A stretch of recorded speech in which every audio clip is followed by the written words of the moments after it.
vous savons nombreux à suivre le journal de la ville. Mesdames et messieurs, voici le sommaire.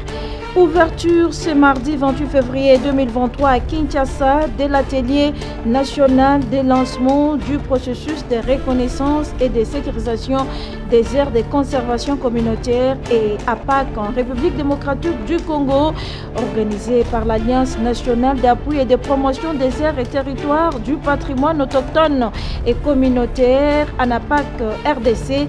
Cet atelier vise de trouver des textes juridiques de sécurisation des APAC en vue de reconnaître les efforts des communautés dans la biodiversité. C'est tout pour le sommaire, mesdames et messieurs. Encore une fois, bienvenue dans ce journal.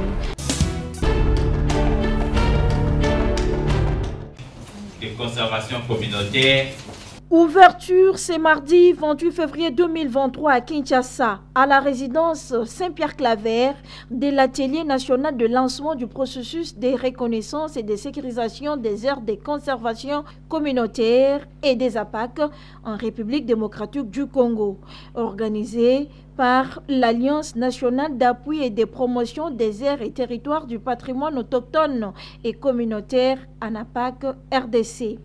Les experts du secrétariat général au ministère de l'Environnement et du Développement durable, les experts du cadre de concertation des organisations de la société civile COSPAB, les peuples autochtones ainsi que les partenaires techniques et financiers vont pendant 2 jours discuter, échanger et débattre sur la sécurisation des aires communautaires et trouver des textes juridiques de sécurisation des APAC, ainsi pour reconnaître les efforts des communautés dans la biodiversité, précise Joseph Itongwa, directeur exécutif national de l'ANAPAC RDC. Nous visons plus à la sécurisation des aires communautaires. À l'étape actuelle, nous sommes engagés pour trouver un texte spécifique de sécurisation des APAC en vue de reconnaître les efforts des communautés dans la conservation de la biodiversité. Et comment donc arriver à ces textes juridiques? Nous avions déjà commencé un travail en amont et qui sera soutenu par ce projet. Nous allons passer à des consultations au niveau des provinces. Nous devons faire approprier tous les acteurs ce processus et surtout les acteurs qui sont en province où il y a plus la biodiversité. Nous devons travailler avec les parlementaires et d'autres parties prenantes pour arriver réellement à s'engager à un texte qui doit soutenir et sécuriser les acteurs. Un projet appuyé par Afrique Initiative pour les droits et les ressources RRI. Les communautés autochtones et locales ont des connaissances traditionnelles et des pratiques coutumières qui leur permettent de protéger mieux la biodiversité. Puis les RRI viennent en appui à ANAPAC, aux organisations des peuples autochtones et des communautés locales pour essayer de les aider dans leur combat en collaboration avec le gouvernement congolais pour l'identification des aires de conservation communautaire et leur sécurisation légale. Une feuille de route et recommandations sont attendues à l'issue de cet atelier dont l'égo a été fait par le représentant du secrétaire général au ministère de l'Environnement et du Développement durable.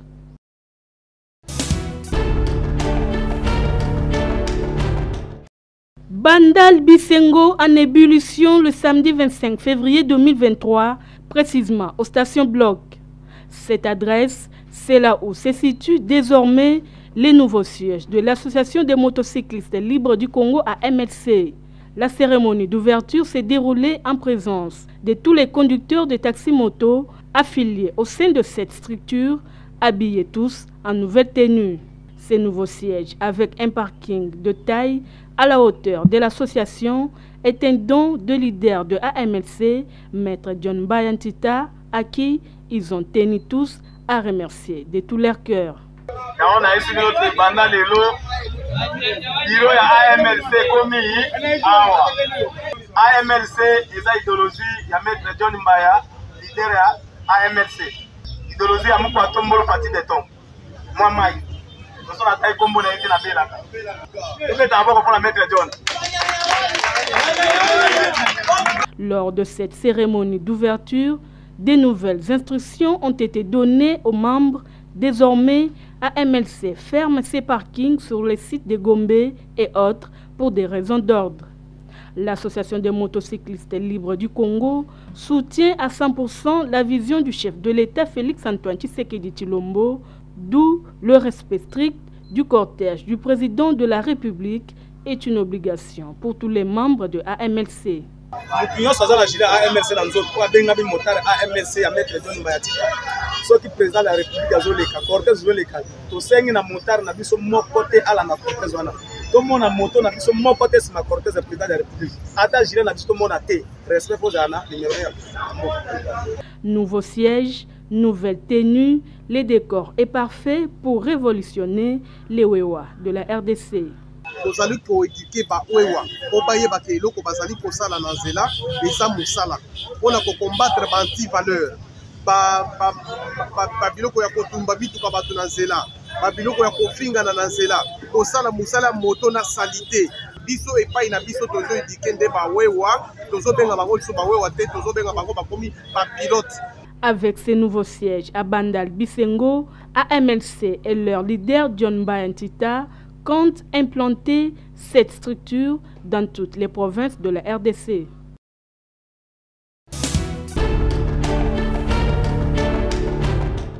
Président, c'est lundi 27 février 2023 à Fleuve Congo, hôtel de Kinshasa, la 54e session du Conseil des ministres de l'Organisation pour l'harmonisation du droit des affaires en Afrique. Le Premier ministre Jean-Michel Sama Lukonde a appelé les instances de cette organisation à installer en République démocratique du Congo une représentation digne des institutions de cette organisation.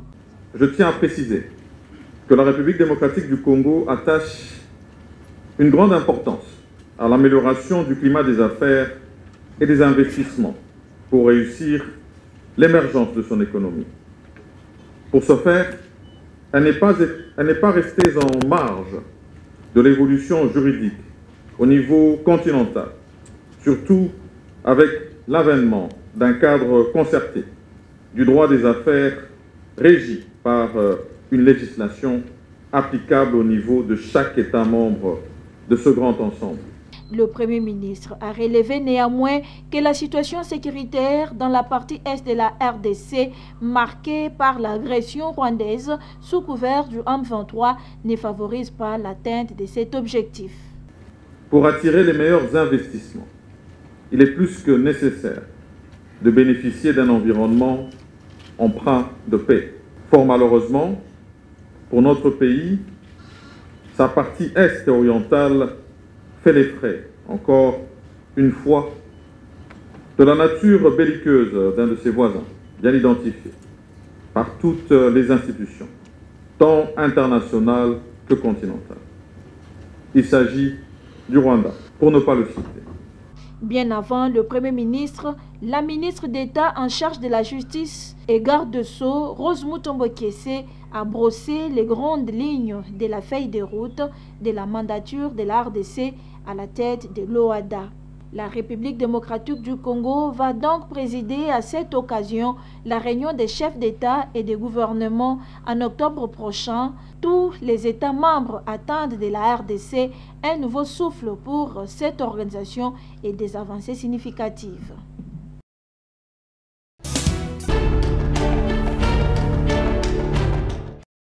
Le ministre de la Santé publique, Hygiène et Prévention, Dr Jean-Jacques Mbongani, a co-présidé avec son collègue du budget une réunion interministérielle avec le banc syndical du secteur de la santé de la République démocratique du Congo. C'est samedi 25 février 2023 au ministère du budget à l'immeuble Intelligent à Kinshasa. Le syndicat national des médecins SINAMED, le syndicat des médecins du Congo SIMECO et le collectif des médecins non primés sont les principales organisations syndicales qui ont représenté les professionnels de santé à cette rencontre. Au terme de leurs échanges, le gouvernement et ses interlocuteurs ont pu convenir sur des options pratiques qui seront prises en tenant compte de l'environnement et de la situation économique actuelle du pays. Ce sont alors des actions qui sont préconisées et qui doivent être exécutées d'ici le deuxième trimestre 2023, a indiqué le secrétaire général du SIMECO. Nous devons d'emblée préciser que leurs excellences ont reçu ici la coordination des syndicats du secteur de la santé publique qui sont venus dans la suite logique des entretiens qui ont été tenus au niveau du secteur entre le banc syndical et le ministre sectoriel pour parler justement de la poursuite de la mise en œuvre des engagements pris par le gouvernement de la République, engagements qui ont été rappelé, reconnu par le Conseil des ministres, qui a instruit qu'il puisse y avoir des entretiens directs entre le banc syndical et le banc gouvernemental pour trouver les solutions idoines aux problèmes posés par les agents du secteur, notamment la question des payes des indemnités de transport et de logement, la question d'alignement à la prime des risques professionnels et à la mécanisation, la question relative aussi au taux et barème de paye de la prime des autres agents du secteur de la santé qui doivent connaître une amélioration de leur rémunération. Il faut noter que cette réunion interministérielle intervient en prélude d'un grand atelier qui aura lieu le mois prochain à Kinshasa et qui va mettre autour d'une table le gouvernement et les délégations syndicales du secteur de la santé.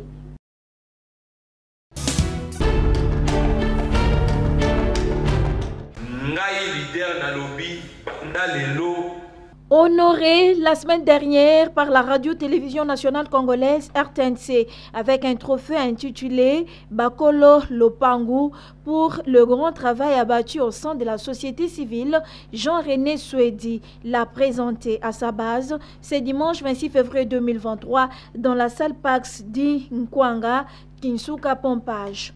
L'amour de la patrie, la voie à suivre pour sortir le pays de la pauvreté était au centre de ces rendez-vous. Nous avons un pays très riche, mais dont la majorité est pauvre. Nous avons échangé ensemble sur les défis à relever, notamment qui commencent par le changement de mentalité, un leadership, n'est-ce pas, qui approche la communauté et qui échange avec la population sur la voie à suivre pour sortir notre pays de cette situation, sortir notre pays de cet état de la pauvreté. Nous devons aimer, protéger et développer notre pays, la République démocratique du Congo, le seul bien précieux que le bon Dieu nous a donné, à marteler Jean-René Souedi. Si le Congo est notre bien précieux, nous devons, n'est-ce pas, servir ce Congo avec amour. Et c'est de cette façon-là que, n'est-ce pas, nous, population, nous-mêmes, nous allons, n'est-ce pas, aider le pays à se développer. Nous allons, n'est-ce pas, amener les dirigeants à faire de bons projets qu'il faut pour notre pays. Le coordonnateur de la maison de la société civile, Jean-René Souedi, compte nouer un partenariat avec la politique. Je suis plus que motivé, n'est-ce pas, parce qu'il me demande de concrétiser. Et je crois que je vais d'ici là nouer un partenariat comme il les exige avec un parti politique pour que, effectivement, je sois porteur d'un message qu'il faut dans le cadre purement politique. Une rencontre avec la base qui s'est clôturée dans une ambiance de joie.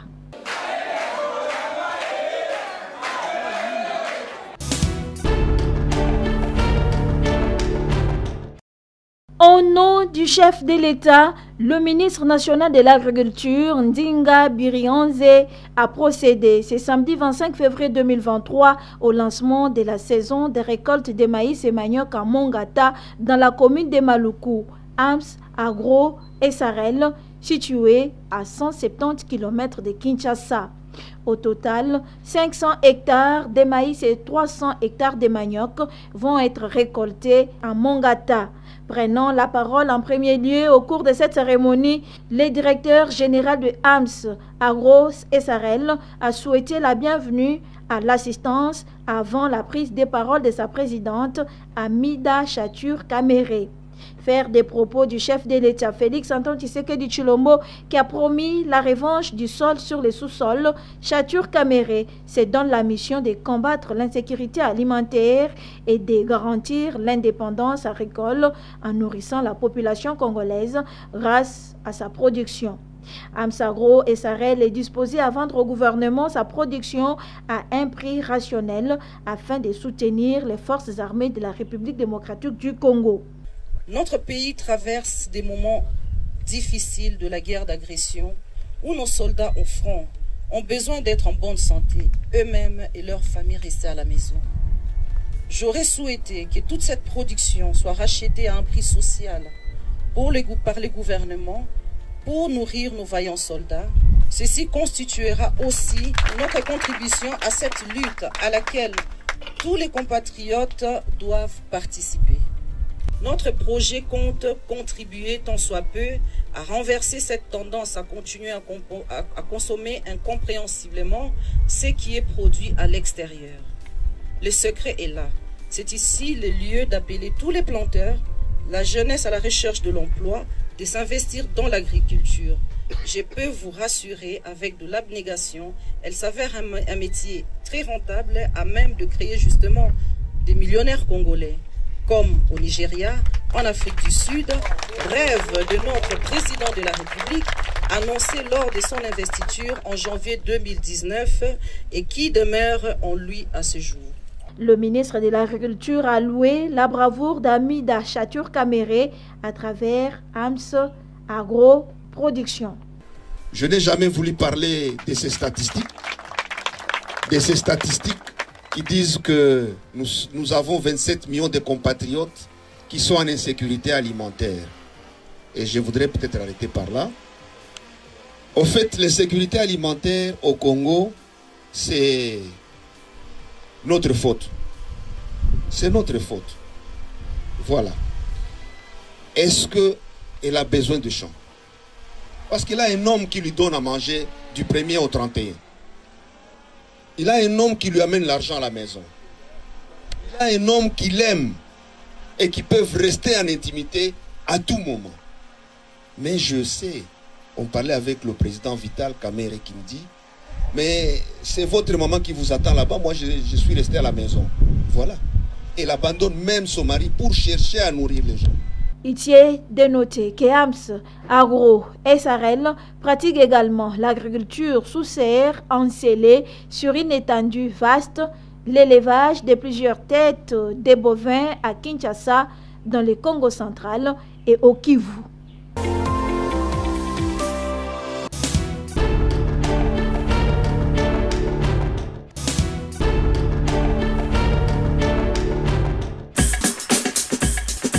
Nous sommes arrivés à la fin de ce journal de la ville. Mesdames et messieurs, merci de l'avoir suivi. Le prochain rendez-vous est fixé pour ce mercredi et d'ici là, portez-vous bien.